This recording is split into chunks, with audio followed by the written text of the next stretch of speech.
नमस्कार, मेरा नाम है Ankit Pandey. Welcome to eternal classes. Laxmikanth series का ये दूसरा वीडियो। पहले वीडियो में हम लोगों ने रेगुलेटिंग एक्ट 1773 पढ़ा था।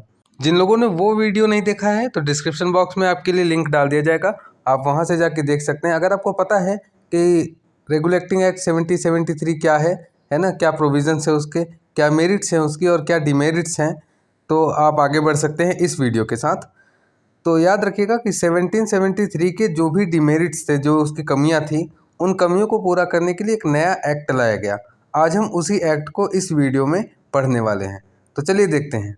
तो जिस एक्ट के बारे में आज हम लोग पढ़ने वाले हैं उसका नाम है अमेंडिंग एक्ट ऑफ 1781।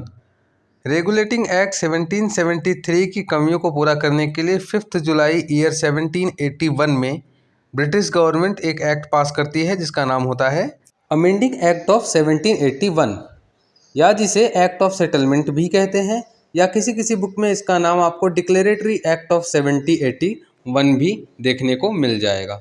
ठीक, तो आज इस एक्ट के बारे में हम लोग पढ़ने वाले हैं। छोटा सा है, कुछ इसके इम्पॉर्टेंट प्रोविजंस है ना, तो उनको पढ़ के ख़त्म करते हैं। ज़्यादा लंबा वीडियो आपको ये नहीं मिलेगा। ठीक, फिर इसके बाद आगे पढ़ेंगे और भी जो भी एक्ट्स आएंगे उसके बारे में। एक एक करके हम सारी बुक खत्म करेंगे, टेंशन लेने की ज़रूरत नहीं है। नोट्स बनाते रहिएगा मेरे साथ, जो भी इंपॉर्टेंट लगे आपको। तो चलिए स्टार्ट करते हैं इसके प्रोविजन से। The central objective of this legislative move was to clarify the respective roles and functions of two key entities, the Supreme Court and the Governor General in Council। तो होता यह है कि 1773 में इन्होंने दो पावरफुल एंटिटीज़ को बनाया है ना। पहले तो गवर्नर जनरल ऑफ जो गवर्नर था बंगाल का, उसको चेंज कर दिया गवर्नर जनरल में, है ना। तो उसको एक पावर दे दी, अल्टीमेट अथॉरिटी बना दिया, और साथ ही साथ इन्होंने एक उसके पैरेलल एक अथॉरिटी खड़ी कर दी जिसका नाम था सुप्रीम कोर्ट। ठीक है, तो दोनों ही जो अपने आप में पावरफुल शक्तियाँ थी, पर बात यह है कि इनका जो रोल था और फंक्शन थे, है ना, इनकी जो जुरिडिक्शन थे कि ये किस किस चीज़ों में निर्णय ले सकते हैं, वो क्लियरली डिफाइन नहीं किया जा सका जो एक्ट था 1773 वाला। जिसकी वजह से हुआ ये कि इन दोनों के बीच में कई पर्टिकुलर डिसीजंस में कॉन्फ्लिक्ट देखने को मिलता था, है ना। तो कोई निर्णय नहीं लिया जा सकता था कि भाई कौन डिसाइड करेगा, तो अल्टीमेट अथॉरिटी कौन है किसी पर्टिकुलर डिसीजन के लिए, यही नहीं डिसाइड हो पा रहा था। तो ये एक्ट जो लाया गया 1781 वाला, वो इसकी कमियों को दूर करने के लिए लाया गया था। This act had a significant impact on the legal system in British India. तो लीगल सिस्टम को और भी बेहतर बनाने के लिए ब्रिटिश इंडिया के अंदर ये एक्ट लाया गया। It sought to address the complaints and issues related to the Supreme Court's functioning and rectify the deficiencies in the regulating act concerning judicial oversight of administrative matters। तो जो भी supreme court से के function से related जो भी appeals आती थी, कंप्लेंट्स आती थी, उनको रेक्टिफाई करने के लिए, है ना, और साथ ही साथ जो रेगुलेटिंग एक्ट के अंदर जो कमियां थी उनको दूर करने के लिए ये एक्ट लाया गया था। आइए अब बात करते हैं इसके कुछ फीचर्स की। पहला फीचर क्या है? It exempted the Governor General and the Council from the jurisdiction of Supreme Court for the acts carried out by them in their official capacity. Similarly, it also exempted the servants of the company from the jurisdiction of the Supreme Court for their official actions। तो होता ये है कि governor general और साथ ही साथ council और उसके साथ साथ जो कंपनी के सर्वेंट्स है, जो कंपनी के एम्प्लॉय थे, है ना, ईस्ट इंडिया कंपनी के, उनको ये कर दिया गया कि उनके लिए व्यवस्था कर दी गई कि वो उनको अगर वो ऑफिशियल कैपेसिटी में कुछ काम करते हैं तो वो जो काम होगा वो सुप्रीम कोर्ट के जुरिडिक्शन के बाहर होगा। ठीक है, उसके बारे में सुप्रीम कोर्ट कुछ भी निर्णय नहीं ले सकता है, डिसीजन नहीं सुना सकता। तो गवर्नर जनरल, काउंसिल और कंपनी के जो भी एम्प्लॉय थे उनको सबसे पहले सुप्रीम कोर्ट के जुरिडिक्शन से बाहर कर दिया गया।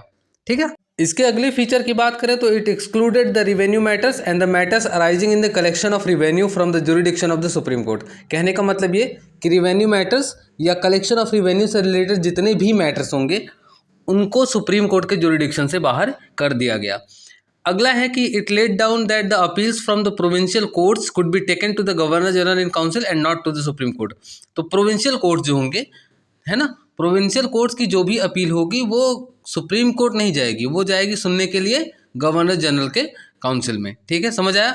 चलिए आगे बढ़ते हैं। It provided that the supreme court was to have jurisdiction over all the inhabitants of Calcutta. It also required the court to administer the personal law of defendants, that is, Hindus were to be tried according to the Hindu law and the Muslim were to be tried according to Muhammadan law।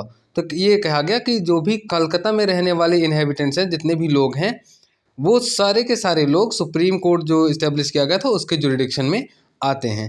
साथ ही साथ ये भी कह दिया गया कि अगर कोई दोषी पाया जाता है, जो भी डिफेंडेंट्स है ना, उनके लिए पर्सनल लॉ, जो हिंदू, अगर हिंदू है तो हिंदू लॉ के तरह से उनको ट्रीट किया जाएगा, और अगर मुस्लिम है तो उनको मोहम्मदन लॉ जो होता है, जो मुस्लिम लॉ होता है, जो शरीयत कानून होता है, उसके हिसाब से उनको ट्रीट किया जाएगा।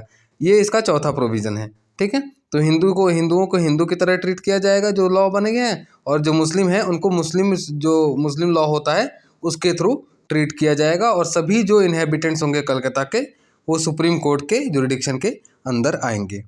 समझ आया? आगे चलते हैं। It empowered the governor general in council to frame regulations for the provincial courts and council. तो गवर्नर जनरल को ये पावर दे दी गई कि अब वो चाहें तो प्रोविंशियल कोर्ट्स और जो भी काउंसिल्स थी उनके लिए रेगुलेशंस यानी कि नियम बना सकते हैं। तो यहाँ पे हमारा अमेंडिंग एक्ट 1781 ख़त्म होता है।